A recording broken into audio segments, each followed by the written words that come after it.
outside the pericardium is this other sort of soft glandular tissue. That's the thymus gland, which is, you'll learn about that in lecture today. Talk about immunology. The thymus gland is a very important gland to train your immune system to what's you and what's not you. Consequently, it's very small before you're born, and after you're born, it starts to decrease in size, so that by the time you reach adult height, your thymus is extremely small. But right now, it's pretty large. But you see how easily it is just to tear it right off. You just pull that out. For the pericardium, in order to get rid of that, it's a very strong, although thin connective tissue, so you really need to cut that. So that we sort of cut as much as we can without doing the other damage. If we can sort of get this, sort of cut most of that off. We already did the heart, so we don't have to go too crazy about the heart here. But you can see this big blue thing here, the superior vena cava coming down. So that little pericardium here that's kind of in the way.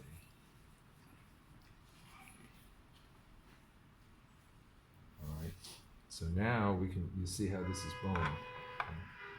See, Aaron, it's white bone, collagen. Okay. So now we sort of cut around that, because as I say, I like to cut really carefully around it so that I don't damage the blood vessels, the arterial tree coming right out of the heart. That's okay, cutting into the muscle. And as I know that the superior vena cava is actually in front of the arteries, so as long as since I have that in view, if I don't cut that, I'm not going to get into any trouble. I can certainly cut ribs. Anybody have any barbecue sauce handy? That's some sriracha. I have these ribs. Nah, I don't like the hot stuff. I like it bland.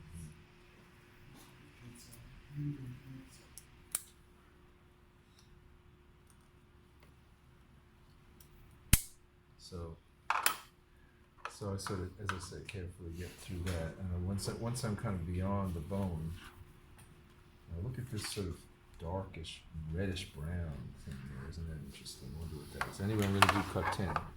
Should be doing that now. Just cut straight up. Cut as high up as I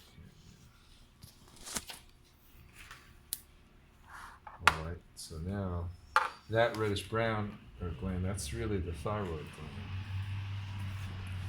and it looks like it's kind of.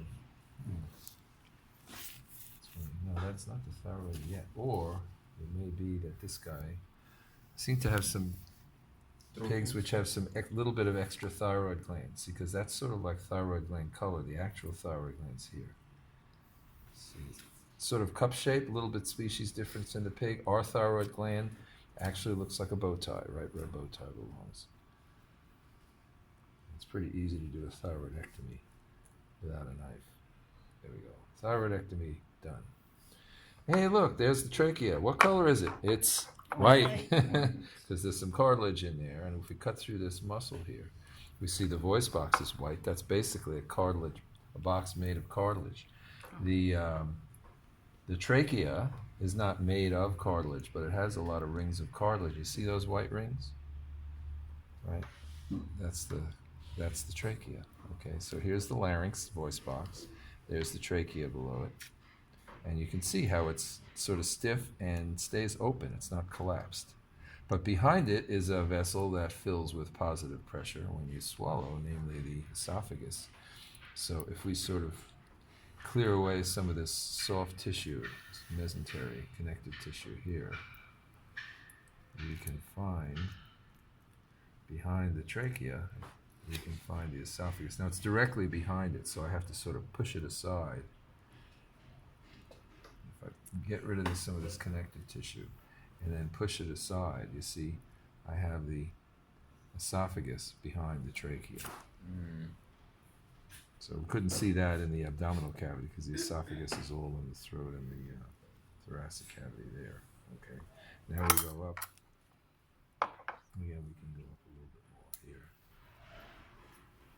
that's okay. So that's basically the dissection, the neck dissection. The other organs that are seen here, this is, you see this off to the side here. These are salivary glands. These are muscles right here that are connected directly to the voice box, neck muscles. But right off here, these glandular-looking things, these are actually salivary glands. Because remember, we're in the neck region underneath the mouth now. So this, and this, these are salivary glands. The darker ones here, these are muscle. That's muscle. You see how the muscle is attached to the larynx there. So the larynx is basically a solid box of cartilage. That's why it looks all white, and not just with the rings. Okay, then we have, if we, here's the part that makes students through the ages go, ew, is we cut through the angle of the jaw. Yes. Yeah, Gary. Yeah. Ew. There we go. Thank you for the sound effects. There we go. And we do that so the jaw actually can go slack. Heard a crack. That, then you can see at the back of the tongue, there's a structure all the way at the back of the tongue. There's something called the epiglottis. It's a little plug. And what it does is when the tongue goes through its wave of contraction, when you swallow, that flips the cork, that little cup, it sort of looks like a cup-shaped thing. It's called the epiglottis. The glottis is the top of the airway. And you see that? It's a little bit flattened there. See this sort of a scoop shape? Right, that's actually a plug, and what happens is when you swallow, it's pushed over by the back of the tongue into the airway so that you can't inhale your food when you swallow. Mm-hmm. I mean, when do you inhale your food? When you're busy talking, telling jokes, and laughing while you're eating. That's next time for Heimlich after that, right? But if you actually swallow, that can't happen because the epiglottis literally seals off your airway as part of the act of swallowing and pushes the airway closed, and at the same time pushes the food into the esophagus. So anyway, so that's that. And then you notice how you have these nice wide open nostrils, but if you actually cut the end of it, this is the real ew part. You'll see that once you cut off the tip of it, you'll see that inside it's almost hard to find the openings, because it's just like thin slits, like these C-shaped slits. Those are called conchae, C-O-N-C-H-A-E. It's in the book, which are the folds of tissue that make the path of the air tortuous so that it gets warmed and filtered and humidified on the way into your lungs rather than just an open tube. Right?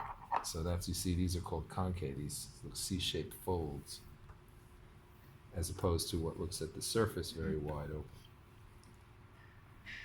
You may wonder when you see these, these breathe right strips, so you can breathe easily through your nose. You might wonder, why didn't nature make it that way? How come we have to add an artificial something to open our nose more in order to breathe decently at night? Why do you think? Remember, you're cavemen and cavewomen.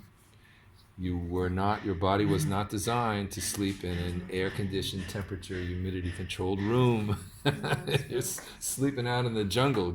You're inhaling all kinds of mosquitoes and gnats and God knows what else, and pollen. So your nose is designed actually not for maximum airflow, but for maximum ability to cleanse the air as it comes in. But since we live now in an artificial environment where the air is filtered and warmed and humidified and stuff like that, then it's better to open it up as wide as possible with the breathe right strips, right? So it's an accommodation to the improvement in the artificial environment that we live in. So anyway, that's the dissection. So you can